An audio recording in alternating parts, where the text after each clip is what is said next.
बेटी हूँ मेरा फरीन, आज हमारे घर मेहमान आने वाले हैं। कौन से मेहमान अम्मी जान? तुम्हारे रिश्ते के लिए मेहमान आने वाले हैं। हाँ, अच्छा याद आया। पड़ोस से सलमा खाला को बुला लाओ, वो बातचीत अच्छी करती है। जी अम्मी, बुला लाती हूँ। और तुम फरीदा चाची को भी बुला लाना, उन्हें भी इन बातों का खूब तजुर्बा है। जी अम्मी।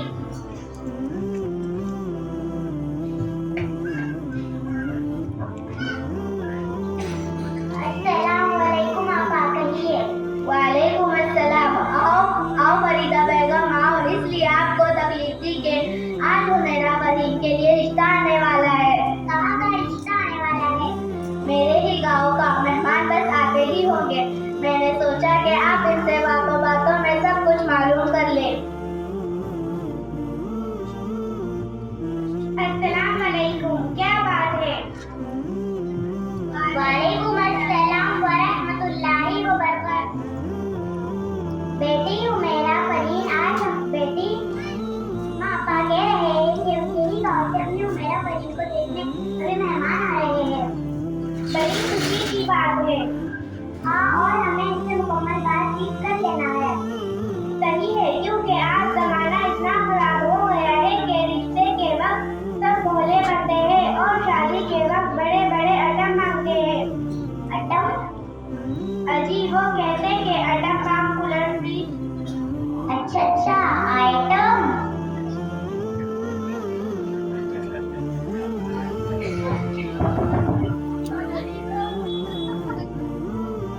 अभी शायद बाहर कोई आया है, देखो तो शायद वही लोग होंगे। नहीं बेटा, तुम देखो, मैं देखती हूँ। आइए बैठिए। अस्सलामुअलैकुम वरहमतुल्लाहि वबरकातुहू। वालेकुम अस्सलाम वरहमतुल्लाहि वबरकातुहू। बेटी हूँ मेरा फरीद, जरा चटाई तो बिछाना।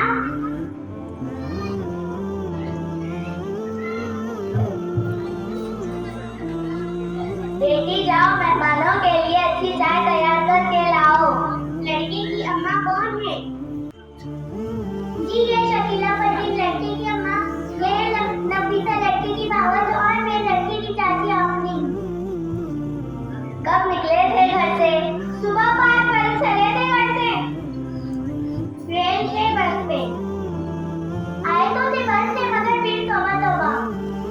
अजी, रेल कोई है, बस किराए कम होने की वजह से ऑटो की भीड़ बढ़ गई है। अच्छा, आप आइए, बताइए लड़का करता क्या है? अजी, मेरा बेटा ऑपरेशन देता है और नरम पट्टी करता है, इसके पास तो ऑपरेशन पेटी है।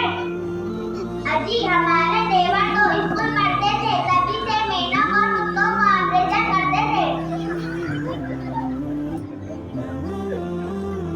अच्छा, आप आइए, बताइए लड़का करता क्या है? देखो जी आपा, लड़के के बहुत सारे दोस्त हैं और बहुत से लोगों में अपना बैठना है, और हमें जहर का कोई लालच नहीं, लेकिन शादी में बड़े बड़े लोग रहेंगे तो सामान कम से कम इतना हो कि लोग हमें नाम ना रखने पाए। देखिए आपा, आजकल तो गरीब भी अपनी बेटी को कुछ ना कुछ देता है और फिर देने वाले का भी तो नाम होता है। आपके लड़की के बहुत लोगों से ताल्लुकात है। जी हाँ, बड़े बड़े लोगों से। लेकिन ये बताइए लड़का करता क्या है? जी, लड़का कंप्यूटर है। कंप्यूटर? मैं कुछ समझी नहीं। अजी, जब डॉक्टर नहीं रहता तो पूरा दवाखाना मेरा लड़का ही संभालता है, डॉक्टर का कंप्यूटर। अच्छा, कंपाउंडर। हाँ, कम ज्यादा लेकिन डॉक्टर जैसा। अजी, ये भी तो बताओ कि लड़की में क्या खूबी है? हमारी मेरा फरीदा नाजों की बड़ी है, अम्मी को तो फुर्सत है, घर का सारा काम वही देखती है। हम तो घर के काम से बेफिक्र है। अच्छा, स्कूल वगैरह तो पढ़ी होगी ना? जी, हमने तो उसे बहुत पढ़ाया है। 10वीं क्लास 2 मरतबा पढ़ी है ना? 2 नहीं, 3 मरतबा। और तो और कहती है कि अम्मी मैं 12वीं क्लास भी 4-5 साल और पढ़ूंगी।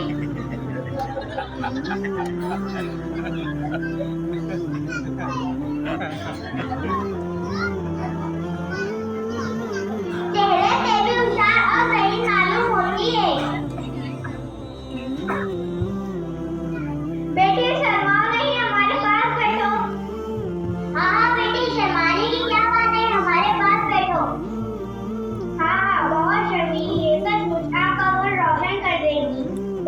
शर्मीली है। स्कूल के लड़के लड़कियों के सिवा किसी से कोई बात ही नहीं करती और ना ही किसी के सामने आती है।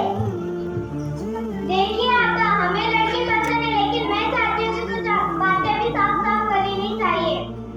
हाँ, बातें तो अभी ही तय हो जाना चाहिए, नहीं तो इस वक्त मेहमान मौजूद हो और मर्जी के खिलाफ काम हो तो बड़ी नाराजगी और बदनामी होती है। आपने इस घर को देखकर अंदाजा तो कर लिया होगा कि हम कैसे लोग हैं। खाला जान, हम लोग भी बस आप ही की तरह हैं। हम भी बड़े सीधे साधे और इज्जतदार लोग हैं और हमें किसी चीज का लालच नहीं, लेकिन मोहल्ले में हमारा घराना इज्जतदार है तो लोगों की उम्मीद है कि इनके बराबर वाली ही लड़की लाएंगे। बहुत सही बात है। अब देखो, हमारे शहर में सैयद आबिद अली साहब है ना, बहुत बड़े में, लेकिन बहू लाए गरीब घर की दहेज में पलंग बर्तन में नहीं, सारे शहर में उनकी बदनामियां हो गई। और आजकल तो ज्यादा दहेज देना इज्जतदार होने की बात है और हम चाहते हैं कि आपकी इज्जत बनी रहे।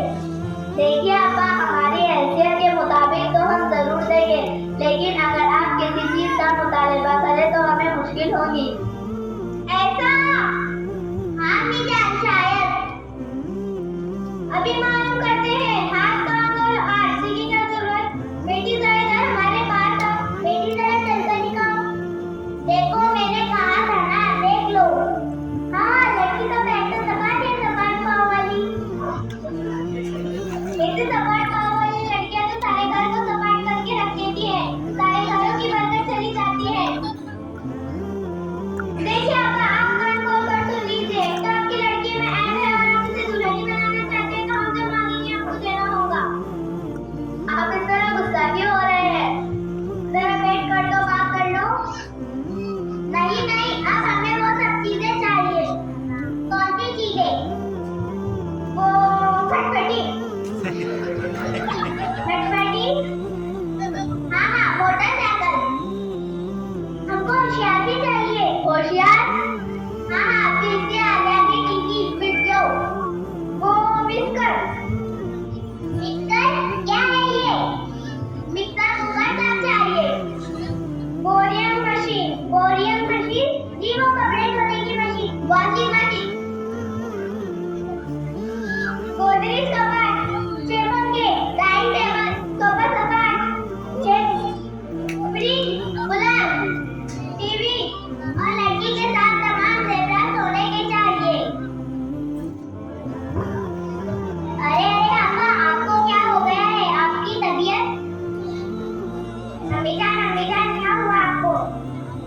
तो मेरा जाओ, जल्दी से पानी लाओ। जाओ यहाँ से, लालची कहीं के। तुम जैसे लालची लोग सिर्फ जहेज के लिए ही शादियाँ करते हैं। तुम जैसे लालची लोगों को हमें लड़की नहीं देना। तुम जैसे लालची का घर ढूंढो। हमारी पढ़ी लिखी हुई बेटी पर बहुत इश्क है और उसे तुम्हारे जैसे लालची के हवाले नहीं करना है। चलो चले, लड़कियों का काल थोड़ी पड़ा। मेहनत नहीं, थोड़ी गाँव निकला। हमें तो भिखारियों की लड़की भी नहीं चाहिए। आप लोग रिश्ता लेने आए या भीख मांगने?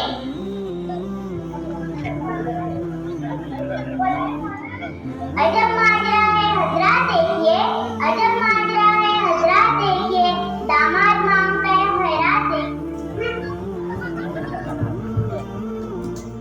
माशाअल्लाह, ये तालिबात जहेज के मुतालिक बहुत सारी बिदात और खुराफात को बड़े अच्छे अंदाज में पेश कर रहे थे और ये बयान करना चाह रहे थे कि हम रिश्ते के वक्त में बहुत सारी चीज़ें तो देखते हैं, लेकिन जो सबसे अहम चीज़ है, जो दीनदारी देखनी चाहिए, उसको नहीं देखते।